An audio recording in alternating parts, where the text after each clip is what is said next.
Welcome back to the Green Beans Go channel. It's your host, me. We are officially back after we took a week off being in Arizona. I decided not to give you any content, so hopefully that doesn't screw me over. My views have been down a little bit this week, but hopefully we can rebound a little bit. We're talking NFL touchdowns for week 16. All the bye weeks are done, so everything should be exactly correct. Before we talk about touchdowns, I want to show you this really cool thing that I am actually a part of. So, I'm going to rewind to senior year of high school. I was in a economics class. What? An econ class, AP Econ. Economics is the way you would say that. And we had to do a presentation on a new emerging tech. And a kid got up in front, and this was 2013, and he said Bitcoin. And everyone in the class was like, huh? And it was $36. I think about that presentation weekly, about how if I just would have been a little bit more aware. Now, it would have been very difficult for me to buy Bitcoin in 2013 as a high schooler. The point is, there are things in life that I look back on and say, man, if I just would have been ahead of the curve a little bit. And this, I truly believe, is one of those things. So this is a company, a startup called Wager Games, and their whole premise is to kind of merge the sports bettor content creators with the sports betting apps and make that relationship more seamless. So right now, this is a product that is already being implemented on Ballybet. Some of you may have Ballybet, some of you may not. If you go to the Ballybet website and you go up here to this Picks button right here, and I'm going to show you how this works. If you click on this Picks button, it brings up, well, would you look at that? It brings up me, but it also brings up all kinds of other content creators. So this is cool because no longer will you maybe have to juggle TikTok, Twitter, YouTube, right?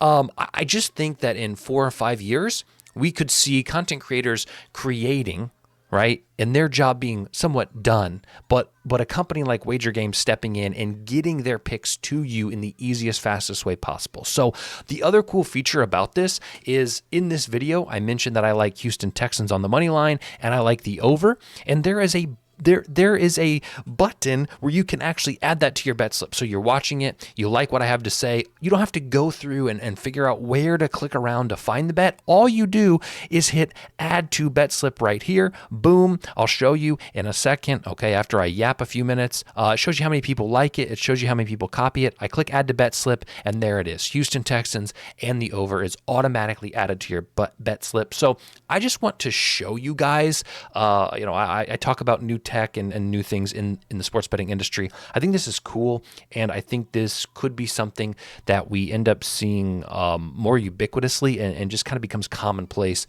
in the industry. So just wanted to share that cool little piece with you. Look out for that. It's on Ballybet now, but it should hopefully be coming to other apps soon. All right, let's talk touchdowns. Thursday night.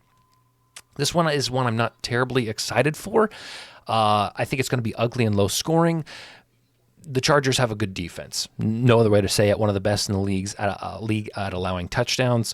If I have to make any sort of recommendation at all, it would be the wide receivers for the Chargers. I realize that is not something that is really shown here, but I think that Denver is going to do well at stopping the run, and I think LA's only option to put up points is going to be through the air, and through the air often. So I think Ladd McConkey is going to be locked down by Patrick Surtain. I like Quentin Johnston. I know in prime time he drops the ball a lot, pun intended. But Quentin Johnston to score, I think, again, I don't look at the odds for this video, and I would highly, highly suggest that you look at the odds and determine if you believe it is a good play. I'm not a handicapper. I can only give you so much information, and you have to do the rest, okay? So that's our Thursday night game. This game is actually on Saturday. We have 2 Saturday games this week, which, again, I think is pretty cool. If I got to give you a play, it'd be a Houston wide receiver or a Kansas City wide receiver. If you like storylines, I think the play is DeAndre Hopkins. 5 right now on the season, and he goes back to, well, he doesn't go back. The game is in Kansas City, but he faces his old team in Houston. I know he hasn't been there for over a year, so maybe it's like a semi-revenge game. The point is, Houston's one weakness on defense has been the wide receiver position, so maybe you like DeAndre Hopkins to score. Noah Gray is ticking me off because there were a few weeks where he was just hot on the end zone. And finally, I jumped on the train, and I said, let's do it. I played him for 2 or 3 weeks. He didn't score. Last week, I laid off, and he scored again. So I'm going to lay off Noah Gray, which means he's probably going to score this week. Do with that what you will. Another game on Saturday is Pittsburgh and Baltimore. Baltimore's weakness also at the wide receiver position. Pittsburgh's defensive weakness is not, they don't have much. And Mike Tomlin is always ready for Lamar Jackson, so I'm not going to give you any Baltimore plays. The biggest shock to me from Baltimore is probably that Lamar Jackson only has 3 touchdowns and Rashad Bateman has 7. Those are 2 things I would not have predicted at the start of the year. But Pittsburgh wide receivers should be the best picks in this game. Calvin Austin, George Pickens. Keep your eye on George Pickens, though. He was injured last game. I don't know if he'll be back. And there is a pretty large discrepancy in terms of first touchdown. Baltimore scored 10. Pittsburgh has allowed 10. So maybe you want to go with a Bateman first touchdown. Just an idea. Moving on to Sunday. This game's disgusting. I'm not going to talk about it. If you want to look at it, you can. This game could end 12-6. That doesn't sound like very many touchdowns because it's not. Detroit and Chicago. Montgomery going down is a big deal for this offense. He has 12 touchdowns for the Lions. He will be done for the year. I still like Jahmyr Gibbs to score. The problem is his price is going to probably be too much to stomach. It's probably going to be minus 250 or worse. And I'm never going to bet a touchdown score in the past minus 150. That's my personal preference. You don't have to follow that rule. I never bet a touchdown score with insanely juiced odds like that. So the other option, kind of a workaround, is maybe you play Jahmyr Gibbs 2 touchdowns. That'll get you into the positive money. But also maybe you play him a first touchdown. And Detroit scored 10. Chicago's allowed 9. So I think there is an angle there for maybe a Gibbs first touchdown. That would be my only suggestion. Chicago's offense looks pretty bad. Tennessee and Indianapolis. Indianapolis, with their run game, should do well. If you look, 23 touchdowns allowed on the ground for Tennessee. Taylor has 6. Richardson has 5. Those are high numbers for the league. Okay, Richardson for a quarterback is high number. Taylor at 6 isn't really that high, but you got to think that Richardson is kind of taking some opportunities away from Taylor. Taylor could have 7 if he didn't drop the ball at the 1-yard line in Denver. Bottom line is this: I would play those 2 guys in a parlay. I'd play them 1 each. Figure it out. I think one of those guys has a pretty good chance of scoring.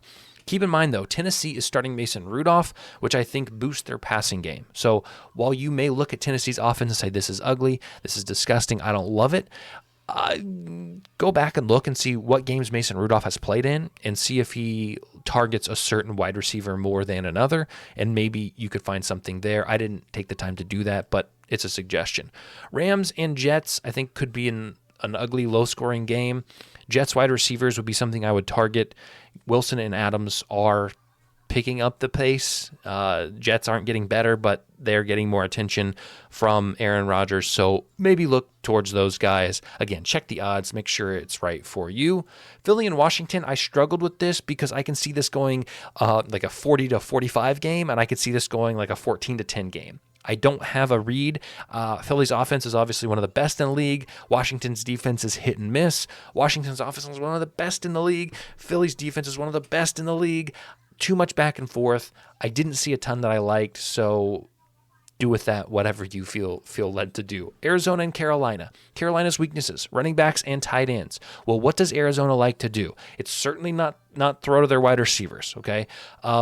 Now, the touchdowns do show a little bit of a different story. Harrison and Wilson have combined for 11, but I think Trey McBride only having 1 is a bit unlucky. This is one of the highest targeted tight ends in the National Football League, and I think if he's going to score in any game, this one is probably the one. Arizona needs to win this game. They're going to want to put up points. Carolina is very weak at defending the tight end in the red zone. They're also weak at defending the running back in the red zone, so I would look at Connor and McBride. I don't have a suggestion for any Carolina players. Cleveland and Cincinnati could get ugly. Dorian Thompson-Robinson is starting. Cincinnati will put up points. I don't think Cleveland will keep pace. I also don't think Cleveland will stop them. I like wide receivers in this one. Jamar Chase is probably going to be too juiced. It's probably going to be too ugly. It's probably going to be minus 180 or worse. T. Higgins, if you can squeeze out, I would play T. Higgins at minus 130. I don't know what he is, but I think at minus 130, you could get away with playing him there. But I think those are your angles. Minnesota and Seattle. I know this isn't really a play necessarily, but if you look at the first quarter, touchdowns scored and touchdowns allowed, it is black and white. Minnesota gets off to hot starts. Seattle gets off to bad starts defensively. So if you want to play something that, outside of a touchdown pick that goes in that way, I think it could be wise. As far as first touchdown scored, I see an opportunity here. Minnesota scores more offensively than Seattle. And if you look at Seattle's, poorest position allowed, it would be the wide receiver. 5 out of the 8 that have been allowed to be scored were to the wide receiver position, and Minnesota's best or strength is to the wide receiver. So I would maybe go Jefferson, Naylor, or Addison first touchdown. You put $5 on each. If one of them hits, you're coming out ahead. Again, if that's not something that you think is wise or plus EV or smart or how you want to do it, don't. But that would be something that I would look to do, in my opinion. Okay, New England and Buffalo, another pretty ugly one. I would target Buffalo's run game. Josh Allen has 11, Cook has 14, Ray Davis has 5. Figure something out there. Josh Allen has been on a tear. Maybe you take him 2 for crying out loud. Jacksonville and the Raiders should be rescheduled. It should be banned. We shouldn't talk about it. We're not going to. San Francisco and Miami.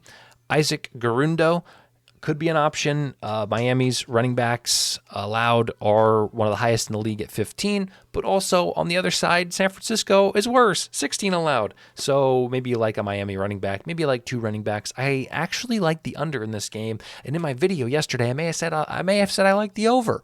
But looking at this, I'm more convinced that the under could be the side here. This is your Sunday night football game, Tampa Bay and Dallas, and just looking at it, it looks like it could be a runaway for Dallas. What catches my eye is touchdown scored at the wide receiver position. Again, I realize that Dallas stops the wide receiver from scoring here, only 1 allowed, but I am not scared off by that because Dallas's defense is not great.